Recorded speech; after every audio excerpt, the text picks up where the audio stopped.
Okay, see, yesterday we started with a new chapter that was value of supply. We have done time of supply and place of supply that was associated with value, because until you know which type of tax is applicable, that means it is related to place of supply, and what time the tax will be applicable, the value will be incomplete. Of course, the value of supply is also very important, because we need to calculate the proper GST amount, uh, and the GST amount is calculated on the value of the supply.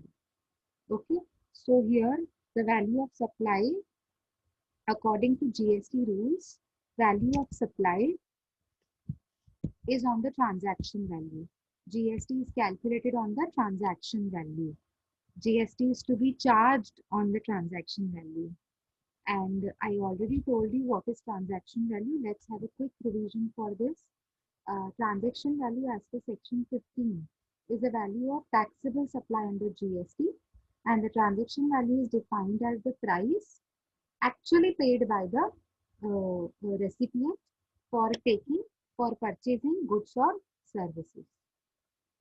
And the supplier and the recipient should not be related person, and price should be the sole consideration for such supply.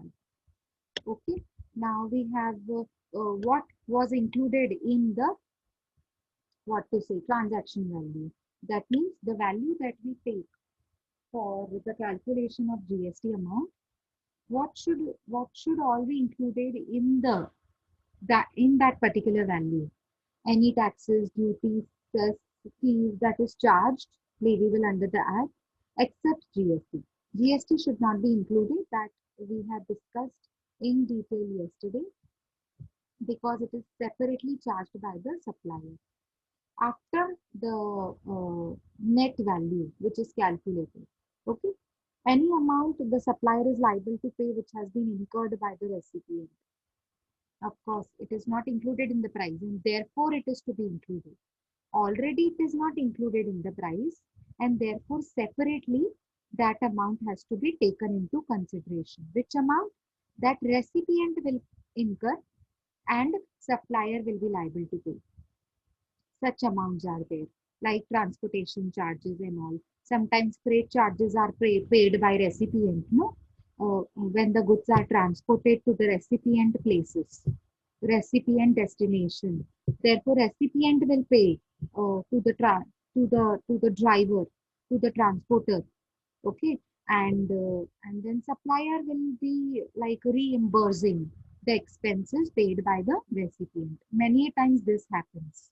तो ये जो second point बता रहे हैं ना, ये इसके लिए बता रहे हैं कि जो भी एक्सपेंसेस रेसिपिएंट पे करता है सप्लाई से रिलेटेड, जो प्राइस में इंक्लूड नहीं हुई है, और जिसे सप्लायर बाद में रीइंबर्स करेगा, ठीक है ना, ऐसे एक्सपेंसेस भी इंक्लूड होने चाहिए किसमें, वैल्यू में.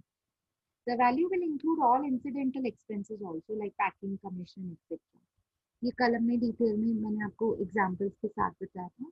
Subsidies linked to supply, of course subsidies भी काउंट होंगी, but central government, sorry, except government subsidies means जो गवर्नमेंट से सब्सिडीज मिलेंगी वो काउंट नहीं करेंगे. आपको अगर कुछ इंटरेस्ट, लेट पेमेंट, फीस और पेनल्टीज मिली हैं डिलेड पेमेंट की वजह से, तो वो भी आपको वैल्यू में ऐड करनी होती है. और डिस्काउंट्स को क्या करना होता है, लेस करना होता है. ये हमने पहले से ही समझ लिया. ठीक है, यहाँ पे एक्सक्लूडेड में हमने पढ़ा था ना डिस्काउंट के बारे में. ठीक है, अब एक्सक्लूडेड मतलब उसको माइनस करना है, मतलब एक्सक्लूड करना है. अगर आपने कोई डिस्काउंट दिया है तो वो आपको अपनी वैल्यू में से माइनस करना होता है, provided that it should be shown in the relevant invoices and it should be known. ये पता होना चाहिए कि डिस्काउंट टाइम ऑफ सप्लाई के टाइम पे कितना हमने डिसाइड किया था, म्यूचुअली एग्रीड किया था. ठीक है, ये पता होना चाहिए.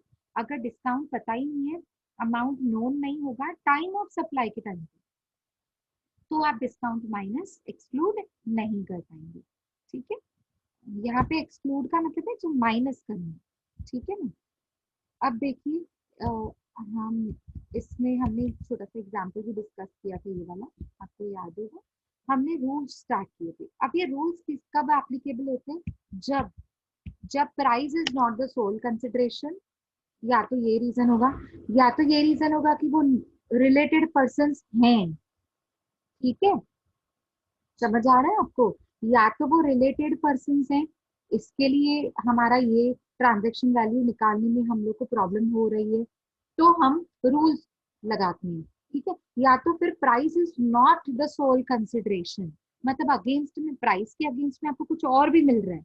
जैसे हमने कल एग्जाम्पल में डिस्कस किया था, ओल्ड लैपटॉप की बजाय हम न्यू लैपटॉप ले रहे हैं, तो थोड़ा सा मॉनेटरी वैल्यू में पेमेंट होगा, और थोड़ा सा पुराना लैपटॉप की जो वैल्यू होगी उसके एक्सचेंज में न्यू लैपटॉप मिल जाएगा। तो उस केस में price is not the sole consideration. Sole means only, price is not the only consideration. तो उस केस में ट्रांजेक्शन वैल्यू जो अकॉर्डिंग टू सेक्शन नंबर 15 है, वो निकालना प्रॉब्लम देता है। मतलब वो सेम हम रूल्स एप्लीकेबल नहीं कर पाते, सेम रूल्स एप्लीकेबल नहीं होते हैं, इसलिए हम लोग जो दूसरे रूल्स दिए हुए वो अप्लाई करते हैं। अब जो दूसरे रूल्स हैं वो कौन से हैं? 27 से लेकर आपके सिलेबस में 31 तक है। ठीक है ना, है 31 तक ही होते हैं, बट 32 33 ये सब जो होता है ना, वो इसके कुछ एक्सेप्शन होते हैं, है ना, वो आपके सिलेबस में नहीं है। Okay, so we have rule number 27 now. Let's just quickly revise, because इसी के बेसिस पे सब कुछ है। Value of supply in case of consideration when supply is not completely in money. अब मैंने आपको एग्जांपल भी दिया था ओल्ड और न्यू लैपटॉप के बारे में। ये सेम वो केस है जहां पर money is not the only consideration, जहाँ पे आप थोड़ा सा अमाउंट कैश में भी कर रहे हैं और थोड़ा सा कुछ और चीज के फॉर्म में, कोई कोई कैश इन काइंड जिसे बोलते हैं, कोई एसेट, कोई और चीज। ठीक है ना, उसे कहते हैं कैश इन काइंड। अब उसमें ना आपके पास चार ऑप्शन होते हैं। सबसे पहला ओपन मार्केट वैल्यू, ऐसी कोई भी जो चीज है आपका, और जो आप एक्सचेंज कर रहे हैं उसका ओपन मार्केट वैल्यू। अगर वो अवेलेबल नहीं है, तो जितना आप कैश में पे कर रहे हैं plus equivalent to cash in kind, जो आप एसेट दे रहे हैं उसकी बजाय उसका वैल्यू, जो उसका भी वैल्यू अवेलेबल नहीं है, क्लॉज 1 और क्लॉज 2 दोनों एप्लीकेबल नहीं है, तो जो लाइक लाइक गुड्स हैं, like quality, like kind, like mean same, similar, तो इक्वल जो वैसे गुड्स होंगे आपके पास, equal in quality, equal in kind, उसकी जो वैल्यू होगी ना, वो सेम वैल्यू हम ले लेंगे वो प्रोडक्ट की जिसकी ओपन मार्केट वैल्यू या फिर कैश इन काइंड की वैल्यू नहीं दी होगी। और नेक्स्ट है फोर्थ, अगर ये फर्स्ट सेकंड थर्ड मतलब क्लॉज ए बी सी तीनों एप्लीकेबल नहीं हो रहे हैं, तो हमको क्या करना है? रूल 30 और रूल 40, सॉरी, रूल 30 और रूल 31 एप्लीकेबल होगा हमारे लिए। पहले रूल 30 लगाना है इन दैट ऑर्डर, हमने पीछे वाली स्लाइड में पढ़ा था, I mean sorry next slides में पढ़ा था। रूल 30 अगर एप्लीकेबल नहीं होता तो रूल 31। ओके, पढ़ेंगे हम रूल 30 क्या होता है, पढ़ेंगे, बहुत सिंपल है। आप पढ़ते ही आपको समझ में आ जाएगा कि रूल 30 क्या है। अब नेक्स्ट है आपका, ये हमने एग्जाम्पल डिस्कस किया था, ओपन मार्केट वैल्यू बहुत सिंपल था। देखो, एक टी शर्ट की बजाय दूसरी टी शर्ट फ्री मिल रही है, तो जो आपको टी शर्ट फ्री में मिल रही है उसकी वैल्यू भी तो उतनी होगी ना, जितनी आप एक टी शर्ट जो प्राइस देकर खरीद रहे हैं। Okay, so that is open market value for that product जिसको आपने एसोसिएट कर दिया, जिसका कॉस्ट आपने एप्लीकेबल किया है। फ्री वाले को कॉस्ट वाले के साथ एसोसिएट कर दिया ना आपने, तो फ्री वाले की कॉस्ट जो होगी वो जिसको आपने चार्ज किया है उसकी कॉस्ट से मैच करेगा, ओपन मार्केट वैल्यू उसी को ही तो कहते हैं। अच्छा, अब अगर ओपन मार्केट वैल्यू अवेलेबल नहीं है, तो कैश इन काइंड और कैश दोनों जब आपको मिलते हैं ना, दोनों की वैल्यू आप काउंट करके प्रोडक्ट की वैल्यू निकालते हैं। कल मैंने आपको ये ओल्ड एंटीक आर्ट का एग्जांपल दिया था, आपको वो बेचना है, तो थोड़ा आप कैश ले रहे हैं 20,000 और थोड़ा आप न्यू फर्नीचर को दे रहे हैं 35,000, ओपन मार्केट वैल्यू है उसकी। तो न्यू फर्नीचर की मार्केट वैल्यू क्या है? टाइम ऑफ सप्लाई के टाइम पे जो पता चला हमको, 35,000। तो 20 प्लस 35, ओल्ड एंटीक आर्ट की वैल्यू क्या होगी? 55। ये सेकेंड केस होता है। थर्ड में होता है like quality and like kind. एक प्रोडक्ट का तो आपको पता है ना कि जिसकी वैल्यू आपको पता नहीं है, चलो उसके जैसा सेम कैरेक्टरिस्टिक क्वालिटी काइंड उसके components, functional components, material, reputation company की, ये सब कैलकुलेट करते ही आपको पता चल जाएगा कि वो प्रोडक्ट की वैल्यू जितनी होगी, जिसकी नहीं पता तो उसकी भी उतनी ही होगी ना, क्योंकि कैरेक्टरिस्टिक दोनों के सेम है, सिमिलर है। तो अप्रोक्सीमेटली आप कैलकुलेट कर सकते हो कि उस प्रोडक्ट की वैल्यू कितनी होगी। लास्ट आपका, अगर ये भी नहीं लग रहा है रूल नंबर 3, क्लॉज नंबर 3, तो आपका एप्लीकेबल होगा या तो रूल 30 या तो रूल 13। इन दैट ऑर्डर का मतलब होता है, यहाँ पे देखो इन दैट ऑर्डर लिखा हुआ है। इन दैट ऑर्डर का मतलब होता है पहले रूल 30 और उसके बाद 13। अब हम शुरू कर रहे हैं रूल नंबर 28। यहाँ पे हमने कल स्टॉप किया था ना, तो अब हम इसको थोड़ा डिटेल में देखेंगे, ठीक है। देखिए, रूल नंबर 28 का मतलब क्या होता है? Value of supply of goods और सर्विसेज और बोथ बिटवीन डिस्टिंक्ट और रिलेटिव पर्सन। रूल नंबर 27 कब एप्लीकेबल होता है? जब supply is not completely in money, ये सिर्फ तब एप्लीकेबल होता है। रूल नंबर 28 कब एप्लीकेबल होता है? जब डिस्टिंक्ट और रिलेटेड पर्सन के बीच में transaction, means you are related to me, okay, और you are distinct person to me. जैसे हेड ऑफिस ब्रांच को सप्लाई करती है, तो डिस्टिंक्ट पर्सन हो गया ना वो, ठीक है ना, मतलब जुड़ा हुआ है ना, एसोसिएटेड है ऑलरेडी। तो ऐसे केसेस में वैल्यू क्या होनी चाहिए गुड्स और सर्विसेज की? हाँ हिमांशु, मुझे पता है रूल नंबर 28 हो गया, लेकिन ये एग्जाम्पल हमने डिस्कस नहीं किया था, तो एक बार मैं फिर से रिवाइज करवा रही हूँ रूल नंबर 28, फिर हम इस स्लाइड पे जाएंगे जो कि एग्जाम्पल दिया हुआ है इसके साथ साथ, ठीक है ना। तो एक बार देख लेते हैं हम rule number 28 with value of supply in case where supply of goods और सर्विसेज और both takes place between distinct और रिलेटेड पर्सन, या तो डिस्टिंक्ट पर्सन के बीच में या तो रिलेटेड पर्सन के बीच में। हावेवर, यहाँ पे रिलेटेड पर्सन में कौन सा डेफिनेशन को एक्सक्लूड किया गया? प्रिंसिपल और एजेंट के रिलेशनशिप को।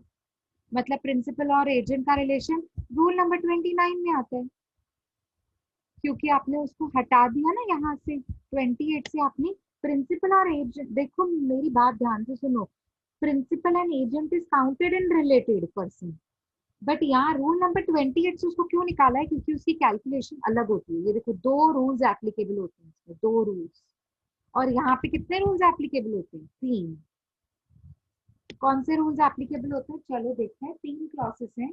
सबसे पहला है open market value of such supply, यानी कि आपने टोटल जितना सप्लाई किया ना उसकी मार्केट वैल्यू कितनी है। थर्ड, सॉरी सेकंड, अगर आपके पास ओपन मार्केट वैल्यू अवेलेबल नहीं है, तो इक्वल क्वालिटी और काइंड वाले जो गुड्स है ना उनकी वैल्यू निकाल दीजिए आप, तो आपको पता चल जाएगा कि उसकी वैल्यू कितनी होगी, जिसकी ओपन मार्केट वैल्यू अवेलेबल नहीं है। तब जाके आपको ये सेकंड क्लॉज लगाना है। अब सेकंड क्लॉज भी अवेलेबल नहीं है, सिमिलर क्वालिटी काइंड को हम मैच नहीं कर पा रहे, समझो कैरेक्टरिस्टिक सारे के सारे नहीं मिल रहे हैं, तो सेकंड वैल्यू भी कैलकुलेट करना मतलब डिफिकल्ट है। तो हम लगाएंगे रूल नंबर 30 और rule number 31 in that order, means सबसे पहले लगाना है 30, वो भी नहीं लगता तो रूल नंबर 31। अब आगे देखते हैं, यहाँ पे देखो एग्जाम्पल के साथ दिया है, नीचे एक छोटा सा एग्जाम्पल दिया है, value of supply of goods और सर्विसेज बिटवीन डिस्टिंक्ट और related person other than through agent, मतलब एजेंट को इसमें काउंट नहीं करना है, प्रिंसिपल और एजेंट वाला, ठीक है ना। The value of supply of goods और सर्विसेज और both between distinct persons as specified in subsection 4 or 5 of section 25, or where supplier and recipient are related, very important, जहां पर सप्लाई, सप्लायर और रेसिपिएंट रिलेटेड पर्सन होंगे। हाँ उसमें agent हमने निकाल दिया, उसको एजेंट वाला रिलेशनशिप निकाल दिया, तो ये तीन रूल्स एप्लीकेबल होंगे। एग्जाम्पल, ये मैं रिपीट नहीं कर रही हूँ, ये सेम रूल्स हैं जो अभी अभी हमने डिस्कस किए, बस इसको यहाँ पे 1 2 3 लिखा है, इसको यहाँ पे ABC लिखा है, ठीक है। अभी देखो for example, an entity has 4 branches in Delhi, Mumbai, Kolkata and Bangalore, there is a head office of that entity in Hyderabad. ये देखो आप है ना, इमेजिन करो एक एक कंपनी है, एंटिटी मतलब एक कोई लीगल एंटिटी है, मतलब कंपनी है जिसका हेड ऑफिस कहाँ है, हैदराबाद, और 4 ब्रांचेस हैं उसकी, एक दिल्ली में, another Mumbai, another we have in Kolkata, and last we have in Bangalore. The head office in the Hyderabad recruits certain key management personnel, कुछ human resource है, human resource का मतलब होता है पर्सनल, पर्सनल मतलब लोग, कुछ कुछ एक्सपर्ट्स को मैंने अपॉइंट किया, कुछ लोगों को मैंने अपॉइंट किया, रिक्रूट मतलब अपॉइंट करना। Head office in the Hyderabad recruits certain key means important management human resource, personal means human resource for its branches, very important। Head office के लिए ह्यूमन रिसोर्स अपॉइंट नहीं किए हैं, ब्रांचेस के लिए ह्यूमन रिसोर्स को appoint किया। Here it will be considered as if the manpower recruitment services are provided by head office to its branches. अभी हेड ऑफिस कौन है, हेड ऑफिस हैदराबाद में, ब्रांचेस आपकी अलग अलग, दिल्ली, मुंबई, कोलकाता। मतलब हेड ऑफिस और ब्रांचेस के लिए तो ये वो रिलेशन हो गया ना, डिस्टिंक्ट वाला, डिस्टिंक्ट रिलेशनशिप हो गया ना, दूर है पर एसोसिएटेड है। डिस्टिंक्ट, डिस्टिंक्ट मतलब दूर है वो, बट वो एक दूसरे से एसोसिएटेड है, even if it is far away, but these branches are related to the head office, therefore it is known as distinct relationship.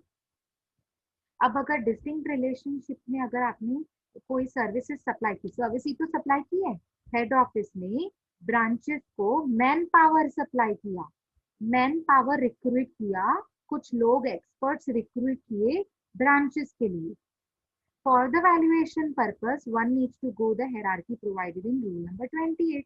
अब इसकी वैल्यूएशन कैसे निकाली जाएगी, वेरी सिंपल। हेड ऑफिस ने क्या डिसाइड किया, उनको पेमेंट कितनी देनी चाहिए, ओपन मार्केट वैल्यू क्या अवेलेबल है, one needs to go through the hierarchy provided in rule number 28। Hierarchy मतलब ये एबीसी, हायरार्की का मतलब क्या होता है, ये ए नहीं लगता है तो बी, बी नहीं लगता है तो सी, ये हायरार्की तो है और क्या है। अच्छा, तो पहला पहला हायरार्की में क्या है, अब मैं एग्जांपल के हिसाब से बता रही हूँ, ठीक है। हेड ऑफिस ने क्या डिसाइड किया था, इनको, इनका ओपन मार्केट वैल्यू क्या होना चाहिए, मतलब इनको कितना रेम्यूनरेशन देने का, इनको कितना सैलरी देना चाहिए। So that is my expense and that is value that I'm going to pay to them. Are you getting my point? What is the open market value for such people जो MBA cleared हैं, जो engineers हैं, इनकी open market value क्या है, okay. और next है, अगर ओपन मार्केट वैल्यू अवेलेबल नहीं है तो लाइक काइंड क्वालिटी सर्विसेज, मतलब जो जो मेरी कंपनी में दूसरे इंजीनियर्स हैं, दूसरे एमबीएज हैं, उनकी कितनी वैल्यू है, ठीक है ना। वैल्यू मतलब अभी पर्सन की वैल्यू निकालने के लिए तो उनको आप जो पेमेंट करते हो वही तो वैल्यू निकालोगे आप, और क्या निकालोगे, किसी पर्सन की वैल्यू थोड़ी निकाल सकते हो, उनको इन टर्म्स ऑफ मनी आप कितना पे करते हो वही तो उनकी वैल्यू होती है, ठीक है। अच्छा, ये भी समझ गए सेकंड। अच्छा, समझो आपके पास कोई ऐसा इंजीनियर, कोई ऐसा एक्सपर्ट था ही नहीं, पहली बार अपॉइंट किए, मतलब ये सेकंड वाला भी एप्लीकेबल नहीं होता है, तो आप जाकर रूल नंबर 30 और 31 लगाएंगे। तो पहले रूल लगाएंगे 30 और फिर लगाएंगे 31। Is it clear everybody?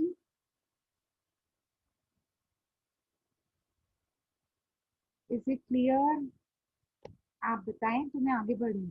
Yes ma'am. Clear है ना, ठीक है। तो ये था हमारा रूल नंबर 28, जिसको अभी हमने डिटेल में थोड़ा समझा, okay. Now come to see, C part is rule number 29। अब ये रूल नंबर 29 किसके लिए होता है, जो यहाँ से निकाला गया था, रूल नंबर 28 से क्या निकाला गया था, scenario of principal and agent relation, इनको यहाँ से निकाला गया। अच्छा, तो रूल नंबर 29 में बताया गया इसके बारे में, क्या बता, और हाँ मैंने आपको एक और चीज क्लियर की थी कल, अगर आपको याद होगा तो, हाँ, रूल नंबर 27 में ये सेकेंड क्लॉज एप्लीकेबल होता है, क्यों, क्योंकि इसमें मनी इन्वॉल्व होती है, क्योंकि नॉट रिलेटेड पर्सन है ना, देखो। सेकेंड हाँ, रूल हाँ, नंबर 28 में डाई सही डिस्टेंट होता है, और रिलेटेड पर्सन है। वेरी गुड, इसलिए सेकंड क्लॉज यहाँ पे एप्लीकेबल नहीं होता है। आप देखोगे ना, यहाँ पे सेकंड क्लॉज नहीं है, सीधा थर्ड को सेकंड बनाया और फोर्थ को थर्ड बना दिया, क्यों, क्योंकि यहाँ पे मनी पे ही नहीं करेंगे ना, हम कुछ पे ही नहीं कर रहे हैं। क्यों? क्योंकि जो जो जो ट्रांजैक्शन हो रहा है वो दो रिलेटेड पार्टीज के बीच में हो रहा है। तो हेड ऑफिस थोड़ी अपने ब्रांच से ही कुछ पेमेंट लेगी सर्विसेज प्रोवाइड करने के लिए। मैन पावर की सर्विसेज प्रोवाइड की थी ना अभी अभी हेड ऑफिस ने ब्रांचेस को, तो अपनी कंपनी से वो थोड़ी प्रॉफिट चार्ज करेगी, वैल्यू चार्ज करेगी। ठीक है ना? चलो अब रूल नंबर 29 पे आ जाते हैं। इसमें क्या दिया हुआ, value of supply of goods made और through sorry receive through an agent. यानी कि अब गुड सप्लाई कौन कर रहा है, गुड्स गुड्स को सप्लाई कौन कर रहा है, इट इज मेड और रिसीव्ड थ्रू एन एजेंट, मतलब it is through agent that goods are supply. उसकी वैल्यू क्या डिटरमाइन करेंगे, देखो उसका उसके रूल्स बने हुए हैं ऑलरेडी। दो रूल्स हैं तो दोनों हम देख लेते हैं। This rule covers the case of supply between a principal and an agent. In such a scenario, the value of supply will be first clause. If first clause is not applicable, then you have to go to second clause. बहुत simple है, इतना सब कुछ बाद में मैं पढ़ूंगी, पहले मैं आपको शॉर्ट में बता देती हूँ। फर्स्ट क्लॉज में क्या है, दो चीजें, एक ओपन मार्केट वैल्यू और आपको दिख रहा है और वर्ड हाईलाइट किया हुआ है, यानी कि दोनों में से कोई एक चीज लेनी है आपको जो अवेलेबल होगी। वेरी सिंपल, जो अवेलेबल होगी। ठीक है ना? अगर ओपन मार्केट वैल्यू अवेलेबल है तो ओपन मार्केट लेंगे, अगर ओपन मार्केट वैल्यू अवेलेबल नहीं है तो आप क्या लेंगे, 90% of the value of goods supplied by an agent to his customer. मतलब समझो आपने आपने गुड्स सप्लाई किए, जितने के गुड्स सप्लाई किए ना उसका 90% निकालना, 90%।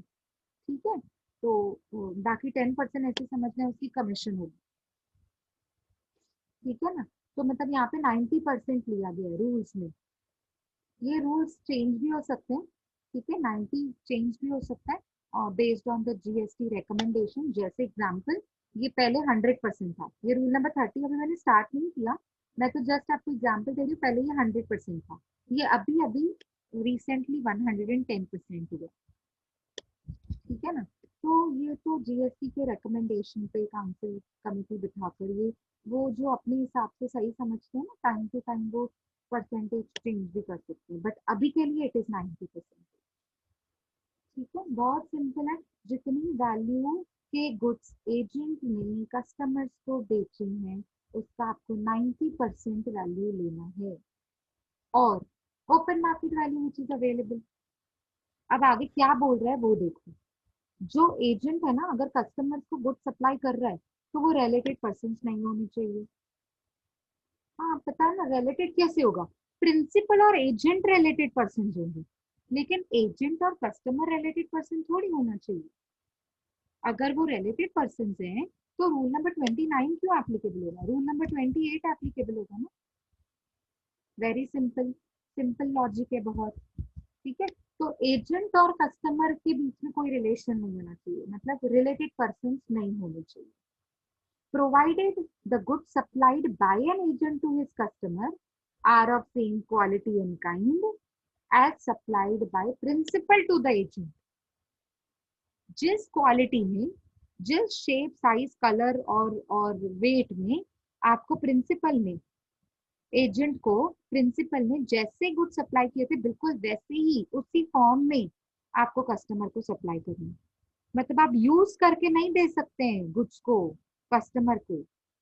ठीक है, इसका बोलने का मतलब है कि आप यूज करके नहीं दे सकते या रखा हुआ प्रोडक्ट नहीं दे सकते। जैसे प्रिंसिपल ने गुड सप्लाई की थी एजेंट को, वैसे एजेंट को कस्टमर के पास डिलीवर करनी पड़ेंगे goods same quality and kind में। And the agent intends to sell the goods received by him from the principal in the market. और एजेंट का इंटेंशन क्या होना चाहिए कि मुझे गुड्स को मार्केट में बेचना है। ठीक है ना, प्रॉफिट, बेचना मतलब ऑफ कोर्स उसमें प्रॉफिट अर्न होना चाहिए, वैल्यू होनी चाहिए ना उसकी कुछ तो। मार्केट में अगर मैं बेच रही हूँ तो उसकी कुछ तो वैल्यू होगी ना, उसी वैल्यू की वजह से ही तो ये सब लिखा हुआ है। वही वैल्यू मुझे कैलकुलेट करनी है ना, and that will be known as open market value. चलो ये पहला पॉइंट तो हम समझ गए, ओपन मार्केट वैल्यू। अगर ये अवेलेबल नहीं है, ओपन मार्केट वैल्यू अवेलेबल नहीं है, तो हम क्या करेंगे, value as determined by applying rule number 30। अगर 30 भी नहीं लगता है तो rule number 31, in that order, please note, in that order, provided that clause number 1 is not applicable, cannot be determined. Okay, is it clear? Rule number 29. Is it clear?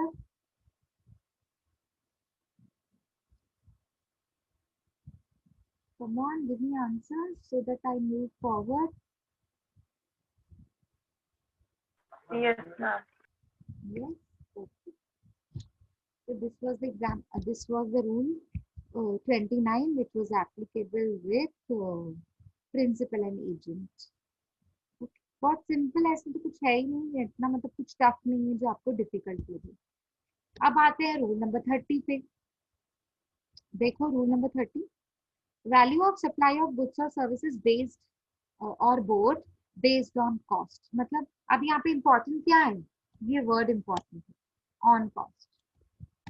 On cost मतलब समझो आपके पास open market value available नहीं है, हम कहते हैं ना ऐसे, हमारे पास ओपन मार्केट वैल्यू अवेलेबल नहीं है, अच्छा, और consideration in money plus cash in kind भी अवेलेबल नहीं है, और लाइक काइंड और लाइक क्वालिटी के गुड्स भी अवेलेबल नहीं है, तो हम रूल नंबर 30 लगाएंगे। तो रूल नंबर 30 क्या कहता है, कॉस्ट। कॉस्ट ले लो, प्रोडक्ट की कॉस्ट तो अवेलेबल होगी ना, कुछ तो मैन्युफैक्चरिंग कॉस्ट होगी ना प्रोडक्ट की, कुछ तो ऑपरेशनल कॉस्ट होगी प्रोडक्ट की, कुछ तो खरीदने की कॉस्ट होगी, खरीदा तो होगा प्रोडक्ट, कुछ प्रोडक्शन करने की कॉस्ट होगी, कुछ एक्विजिशन मतलब खरीदने की कॉस्ट होगी, या फिर जब आपने सर्विसेज प्रोवाइड की थी तो सर्विस प्रोवाइड करने की कुछ तो आपने खर्चा किया होगा ना सर्विसेज प्रोवाइड करने के लिए भी। अब चार्टर्ड अकाउंटेंट आपको सर्विसेज देता है तो वो भी तो कुछ खर्चे करता है आने जाने के, और उसकी भी तो वैल्यू होती है सर्विसेज की, जो आपको अकाउंट की सर्विस देता है, ठीक है। तो एटलीस्ट आपको इतना तो पता है ना, चलो वैल्यू नहीं पता है, मार्केट वैल्यू नहीं पता है, एटलीस्ट इतना तो पता है कि कॉस्ट क्या है प्रोडक्ट की, सर्विस की, गुड्स की। तो क्या करना है अभी यहाँ पे, कॉस्ट को लेना है। रूल नंबर 31 में हम, सॉरी रूल नंबर 31 नहीं, रूल नंबर 30, रूल नंबर 30 में हमेशा फोकस करना है कॉस्ट को, याद रखो, ठीक है। अब तीन तीन कॉस्ट होते हैं, there are scenarios when the supply of goods और सर्विसेज और बोथ, या तो गुड्स या तो सर्विसेज या दोनों, can not be determined by applying any of the above rules. How many above rules, 27, 28, 29। कोई भी रूल एप्लीकेबल नहीं हो रहा है तो रूल नंबर 30 पे आ जाएंगे। In such cases, the value of the supply shall be 110% of cost of production or acquisition or provision of such services. बहुत सिंपल है, ये तो मुझे कुछ बताने की जरूरत नहीं मेरे हिसाब से। आप है ना क्या करेंगे, प्रोडक्शन ऑफ गुड्स ले लेंगे, मतलब आपने गुड्स को प्रोड्यूस करने का जितना खर्चा किया था उसका 110% ले लीजिए, ठीक है। ये मिनिमम लिया है मैंने 110, और ये स्टैंडर्ड है, मतलब सबके लिए 110 ही होगा, ये रूल हमेशा स्टैंडर्ड होता है सबके लिए। अब आपको कहा गया नॉन पार्किंग में गाड़ी नहीं खड़ी करनी है, तो क्या वो आधे सिटीजन के लिए एप्लीकेबल होता है और आधे के लिए नहीं होता है, ऐसा कभी होता है क्या? So it is applicable for everybody. It is rule, means standard for everyone. So this 110% of the cost, 110% of the cost, कौन सी कॉस्ट लेनी है? अब आप बोलोगे मैम यहाँ पे तो 3 कॉस्ट है, तीनों में से कोई एक लेनी है जो अवेलेबल होगी। Production of such cost, such goods 110% of that. Acquisition of such goods, acquisition means purchase करने का खर्चा, आपने बेचने के लिए भी तो गुड्स को परचेज किया था ना पहले। जब ट्रेडर होता है तो ट्रेडर क्या करता है, गुड्स को बेचने के लिए पहले गुड्स खरीदता है। अभी शूज बेचने का उसका उसका शॉप है, तो पहले शूज खरीदेगा तब तो बेचेगा, बैग्स खरीदेगा तब तो बेचेगा। तो आपने पहले बैग्स खरीदी, तो खरीदने की कॉस्ट कितनी है आपकी, उसका आप कैलकुलेट कर लीजिए 110%। सपोज आपका एक्विजिशन है, और मतलब परचेज आपने किया था 50,000 रुपए में, 50,000, सो 50,000 का 110% आप कैलकुलेट कर लो, वो उसकी उतनी वैल्यू होगी। ठीक है। और प्रोविजन ऑफ सच सर्विसेज मतलब आप जब ये सर्विसेज दे रहे थे तब उसकी कॉस्ट क्या थी। जब आप ये सर्विसेज देने वाले थे ना, प्रोविजन ऑफ द सर्विसेज मतलब जो फ्यूचर में आप सर्विसेज देने वाले हो। प्रोविजन मतलब हमेशा फ्यूचर की बात करते हैं। तो जब आप ये सर्विसेज देने वाले हो सामने वाले को, तो आप पहले से ही देख लो उसकी कॉस्ट कितनी हो रही है, मतलब खर्चा कितना आएगा ये सर्विसेज देने के पीछे, उसका 110% निकालो, वो उसकी वैल्यू हो जाएगी। कुछ डाउट है रूल नंबर 30 में?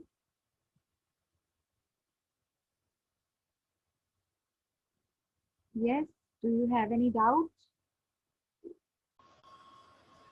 Hello, am I audible? Guys, am I audible? Yes, ma'am. Okay. Yes, ma'am. Sorry, the internet connection was lost. Okay. Anyways, do you have any doubt in Rule 30 or is it clear? Clear हुआ ये?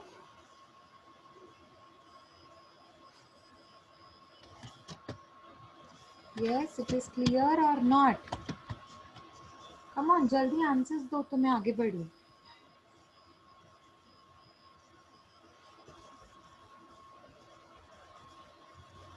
Doubt है कुछ? No, ma'am. Okay, चलो अभी देखो आगे rule number 31। ये भी इम्पॉर्टेंट है और मतलब बहुत इजी है, इसको तो आप खुद ही पढ़ेंगे तो आपको समझ में आ जाएगा। देखिए इसमें क्या है। रूल नंबर 31 कहता है रेसिडुअल मेथड।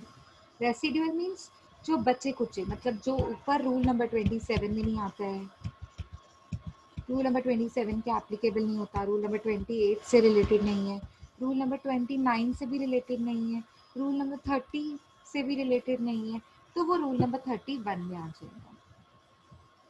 उसे कहते हैं रेसिडुअल, मतलब रिमेनिंग केसेस, रिमेनिंग मेथड्स। ठीक है। Residual method to determine the value of supply of goods और सर्विसेज और both. There can also be a scenario where supply of goods or services or both cannot be determined by applying rules 27 to 30.